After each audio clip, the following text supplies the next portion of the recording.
How's it going, guys, and welcome to another video here. Axel Williams is back, and we're actually going to be talking once again about the WWE. Yes, guys, I was thinking overnight, and I wanted to make this video. It's a video that I've been giving a lot of thought over the past day or so, and I wanted to make it, guys. It is, should Brock Lesnar have been the individual to end The Undertaker's WrestleMania streak? Now, when I think about it, Brock Lesnar should not have been the individual to end The Undertaker's WrestleMania streak.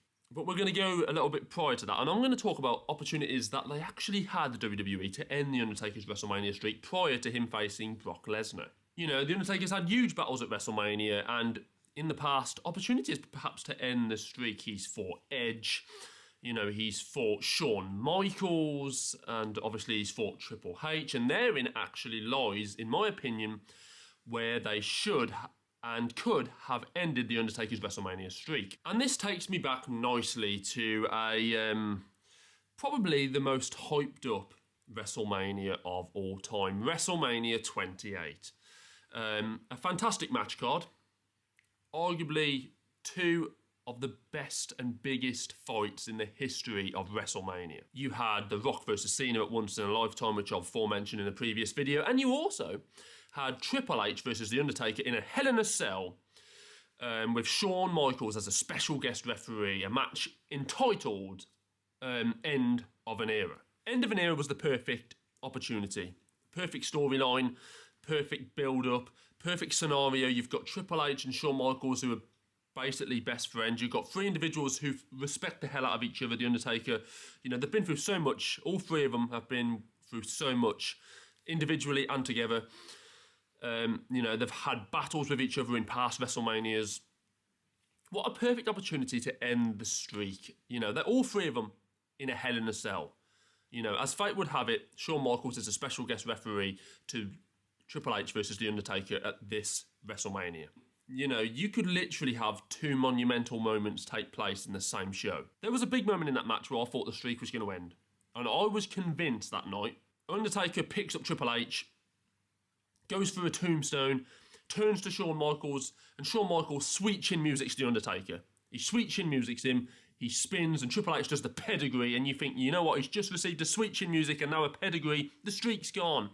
The streak's gone, and he kicks out just before Michaels can hit the mat with that third, you know, slap. And for me, opportunity missed. Once something like that happens, you just know the streak's going to carry on. You knew The Undertaker was going to win that match after he kicked out of that. Which takes me on nicely to WrestleMania 30. WrestleMania 30. Brock Lesnar ends The Undertaker's WrestleMania streak. Now, Brock Lesnar, the big question that always gets asked, and something that always gets said from what I've seen, is did Brock Lesnar even need to end the Undertaker's WrestleMania streak? Did he need that? He was the face of the WWE, wasn't he? He quickly became WWE World Champion. And, you know, he became the face of the WWE, you know, the out-and-out face of the WWE, but he didn't like the travelling. He's someone who enjoys his own time. He's someone who enjoys his own space. And him and Vince McMahon kind of cut a deal that he would do less shows, but get more money. And obviously this worked for Brock Lesnar.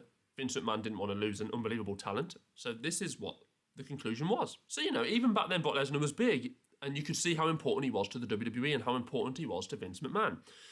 So, you know, the question has to be asked, did Brock Lesnar need to end The Undertaker's streak? Did he need that big promotion? Did he need that big career boost? He didn't. He's Brock Lesnar. He was already an assertive superstar. He was already a huge name within the WWE.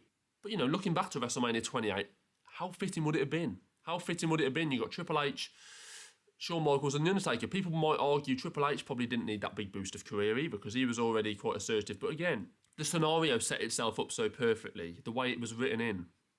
Shawn Michaels, Triple H and The Undertaker. That's perfect. It was also an event, like I said earlier, where you've got The Rock versus Cena once in a lifetime. It is the biggest WrestleMania match in history.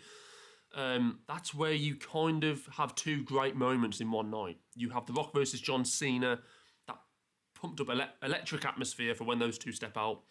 You know, no matter who wins, it's an electric atmosphere. It's a huge match. And then you've got the shock of The Undertaker's streak hours earlier coming to an end, you know, in a perfect way, in a perfect storyline.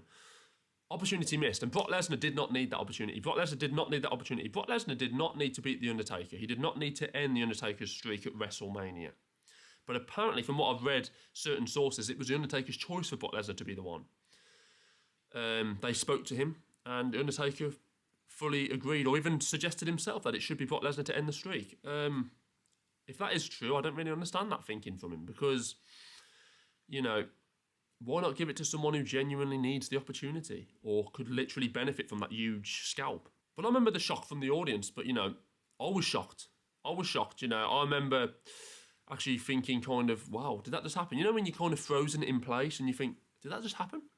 Did that just really happen? But for me, the shock for me as an individual came from the fact that I never expected The Undertaker's WrestleMania streak to come to an end. A lot of people probably did. A lot of people probably thought it would come to an end at some point, but I never thought the streak would come to an end. You could tell by the audience reaction, they were very shocked. They didn't expect it to come to an end. It's certainly not that night. They certainly, not that night, expected it to come to an end. There's that one guy with the glasses who literally looks like... he literally looks like he's just seen someone be executed in front of him. You know, he literally looks so terrified. He looks so terrified. Poor guy. I have to say, and you guys might not agree. You might think another match might have been suitable to end the streak, or you might actually think that it should never have been ended. Give me your thoughts in the comments. Do you think the Undertaker streak should have ended at all? And if so, who do you think it should have been ended to? Well, ended by, I should say. For me, it should have ended at WrestleMania 28. Triple H versus The Undertaker, special guest referee Shawn Michaels. That is where you draw the line. Perfect opportunity, perfect storyline, perfect scenario.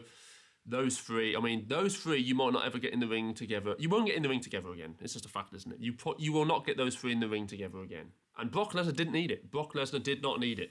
He did not need that scalp. He really didn't need it. It didn't bolster his career. It made no difference to the career and life of Brock Lesnar, that win, in my view.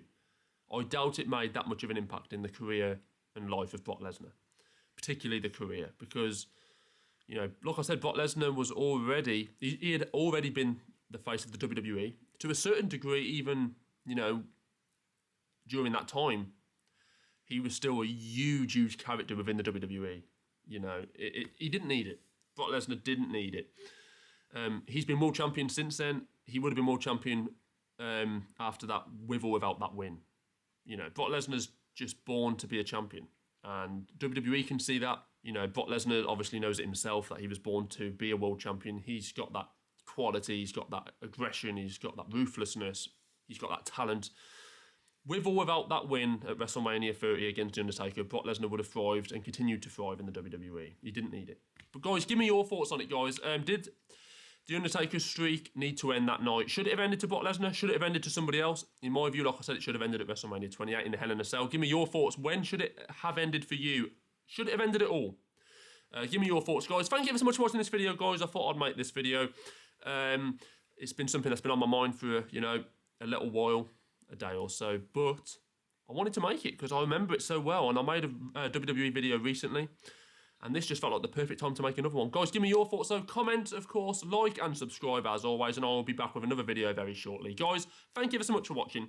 Take care of yourself and I will see you soon. Bye-bye.